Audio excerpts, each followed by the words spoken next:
Good morning. This week we're speaking about freedom and liberty and the difference between the two.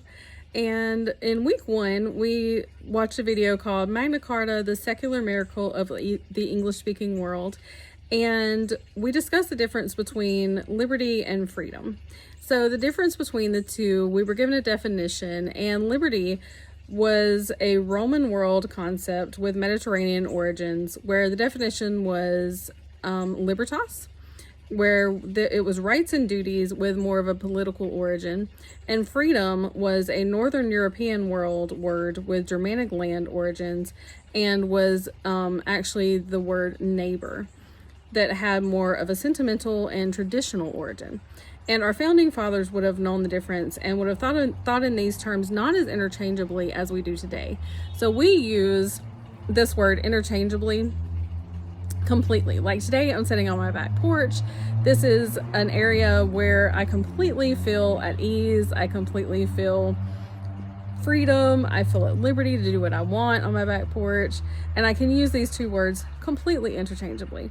I can hear the birds chirping back here, and I completely just feel myself, right? It's a beautiful day in South Mississippi. It's gorgeous. It's not hot. It's not humid. I love it today. So I would use these words completely interchangeably, but our founding fathers would have thought less as interchangeably as we do today, right? And as we go back and we think about these ideas of these two words not being interchangeable, we had to read this week the idea of secession. And in that, Althusius believed in political order found in social bonds and duties and telos. And we say we believe in freedom for all, and we fight for freedom for other countries. And that got me to thinking, is that really true? Are we fighting for freedom, or are we fighting for liberty? And that's something that really got me to thinking deeply, because if these two things are not interchangeable, are we fighting for freedom or are we fighting for liberty? So a lot of the countries we've went into, we're fighting for rights for women, we're fighting for rights for children, especially for young girls. But are we fighting for their freedom, or are we fighting for their political liberty? And so I really think it's a mixture.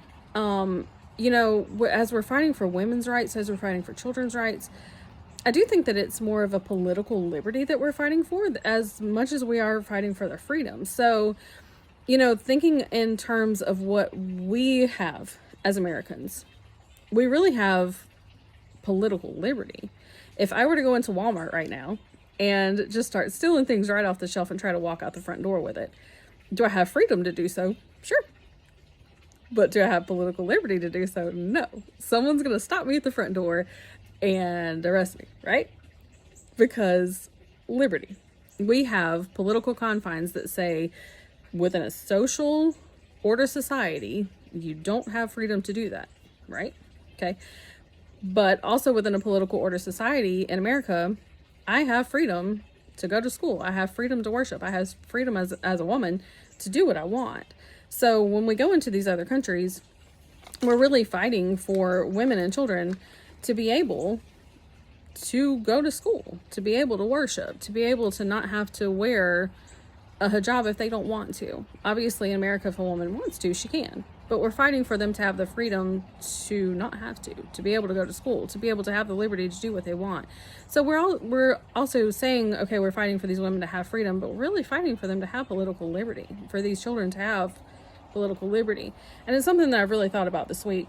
And as I sit here on my back porch and I'm listening to these birds, it also hits me with freedom. Does anyone tell a bird, you have freedom to do what God made you to do? No, a bird just has freedom. But does anyone tell a man, you have freedom of speech? No. But do we really have freedom of speech? No. Because within freedom of speech, we also have political liberty. There's hate speech, right? Okay. So if we have hate speech, then we also have confines within political liberty. Within freedom of speech. So, excuse me, there's a mosquito. So if we have hate speech within freedom of speech, then there's also confines of political liberty. So even within freedom of speech, we have liberty. So that's where we find the confines of civil and moral grounds. So it's kind of an interesting concept that even within freedom of speech, we find liberty. It's kind of an interesting thing to think about. So yeah, it's been an interesting topic to discuss this week. So I hope you guys are having a great week, and I'll talk to you guys later.